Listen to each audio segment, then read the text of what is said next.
जब हम कभी चल रहे होते हैं और हमें कोई कांटा चुभ जाता है तो मुंह से आह निकलती है, चीख निकलती है और कई बार श्राप भी निकलता है। परंतु क्या कभी हमने उसे इस प्रकार देखा है, ऐसे सोचा है कि हम जिस मार्ग पर चल रहे हैं उस पर हमें कांटा चुभा है, या हमने ऐसा ही मार्ग चुना है जिस पर कांटे ही कांटे हैं?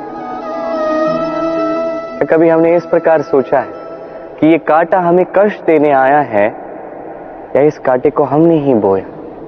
सावधानी आवश्यक है, क्योंकि कांटा चुभेगा तो पीड़ा होगी, चीख निकलेगी, श्राप भी निकलेगा। किंतु ये श्राप केवल हमारी ओर से श्राप होता है, सामने वाले व्यक्ति पर भी निर्भर करता है। अब सामने वाला व्यक्ति यदि ऐसा हो जो फूल और कांटे दोनों को समान रूप से स्वीकार करता है तो उसके लिए श्राप भी वरदान ही बन जाता है। अंत में बात आती है सोच, विचार, दृष्टिकोण पे, क्योंकि आपकी ये सोच सच बनकर सामने आती है। इसलिए इस सोच को, इस विचार को अत्यंत महत्व दीजिएगा। इस विचार पर विचार करना सीखिए। मेरा तात्पर्य ये है कि जीवन में जब भी कुछ ऐसा हो जाए तो पूछिए कि ऐसा क्यों हुआ? क्या आपसे कोई ऐसा कर्म हुआ था जिसका ये प्रतिफल? कोई ऐसा कर्म जो अनुचित था, असत्य था, जो अभद्रता का कारण था? सोचना आवश्यक है। देखिए, इच्छा आपकी है कि आपको करना क्या है, सोच आपकी, सच आपका, जीवन आपका, निर्णय आपका है। आइए और मेरे साथ प्रेम से कहिए, राधे राधे। समय क्या है? ये समय एक सीधी रेखा तो कदापि नहीं। समय एक चक्र है, जहां से आदि है वही अंत है, और जहां अंत है वहीं से एक नया आरंभ भी।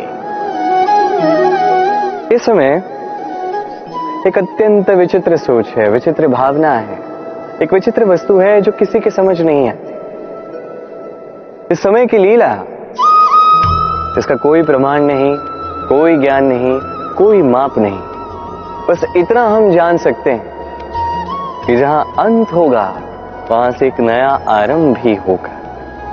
जो आज आपके पास है वो कल किसी और के पास जाएगा, तत्पश्चात उसके यहां से भी किसी और के पास जाएगा, तत्पश्चात उससे भी छीन लिया जाएगा। बस यही नियति, एक से दूसरे तक का आदान प्रदान का ये समय आपका समय।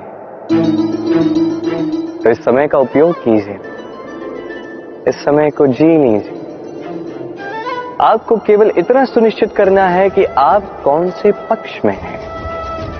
और सत्य कहूं तो आपके जीवन का परिणाम इसी पर निर्भर करता है कि आपका ये चयन क्या है, आप कौन सा पक्ष चुनते हैं। तो स्मरण रखिए, जीवन में वही पक्ष चुनिए जिसे चुनने के पश्चात आपको सुख की अनुभूति होती है, आपको संतोष मिलता है, प्रसन्नता मिलती है। और मैं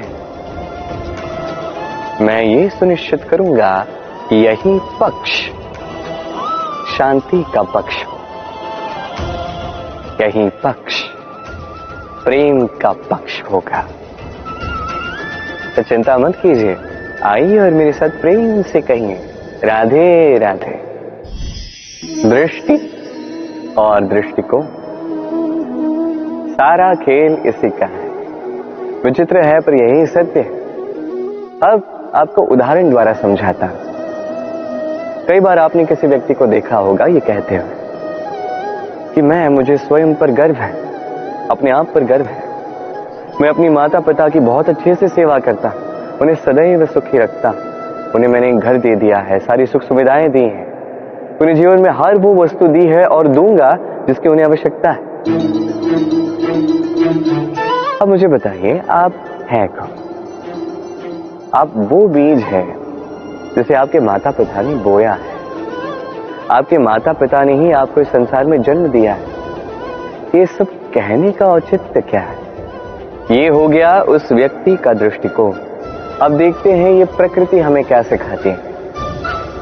कभी किसी वृक्ष को देखिए, जब उस पर कोई फल आता है वो माली को ये नहीं कहता कि देखो मैं तुम्हें फल खाने दे रहा हूं, वो वृक्ष ये नहीं कहता कि देखो मैं तुम्हें फल खाने दे रहा हूं। वो जानता है ये माली का ही परिश्रम, ये उसी के कर्म का फल है और उसे ही मिलना चाहिए।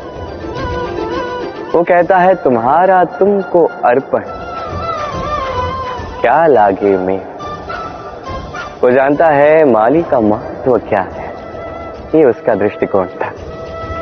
इसलिए आप जीवन में किस व्यक्ति में, किस पशु पक्षी में, किस प्राणी में, किस परिस्थिति में, किस भाव में क्या देखते हैं, ये आपके दृष्टिकोण पर निर्भर करता है। आप मन में सकारात्मकता जागृत कर लीजिए, शुभ विचार लाई, यही सोच सच बनकर सामने आए। यही दृष्टिकोण ऐसा बन जाएगा कि आपके जीवन में सब कुछ शुभ ही शुभ होगा। तो आइए और मेरे साथ प्रेम से कहें, राधे राधे। प्रतिशोध या किसी को दुख पहुंचाने की भावना, यदि ये आपके मन में है तो आप अपने ही मन में पीड़ा का एक विशाल सा वृक्ष बो रहे हैं, ये स्मरण रखिएगा। क्योंकि किसी को दुख पहुंचाने की ये भावना, ये वो बीज है जो आप ही के मन में गिरेगा, आप ही के मन में अंकुर बनेगा, आप ही के मन में एक विशाल सा वृक्ष बनकर पनपेगा। जीवन आपका है, कर्म आपका था, किसी को दुख देने की भावना आपकी थी, ये वृक्ष आपका है, तो इसका फल भी आप ही को मिलेगा, जो ग्रहण भी आप ही को करना है।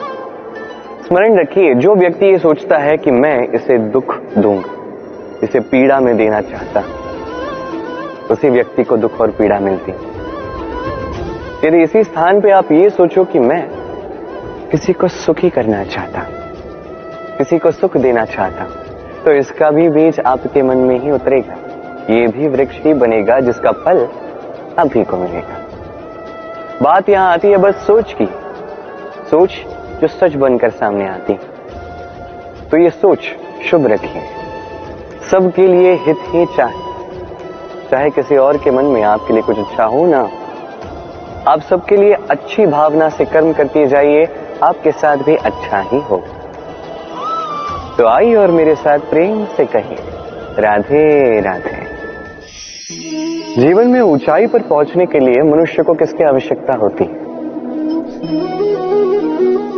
सीढ़ी। किंतु फिर भी हर एक मनुष्य, हर एक व्यक्ति ऊंचाई पर पहुंच नहीं पाता। कारण क्या है? कारण या तो यह हो सकता है कि मनुष्य कल्पना करता जाता है, सीढ़ी को खोज ही नहीं पाता। कुछ लोग खोज लेते हैं और उसे पाकर ही इतने प्रसन्न हो जाते हैं कि उससे आगे कुछ कर्म करते ही नहीं। सरल सी बात, बहुत से लोगों को सीढ़ी मिलती नहीं, और मिल भी जाए तो जब तक उस पर चढ़ोगे नहीं, ऊंचाई पर पहुंचोगे कैसे?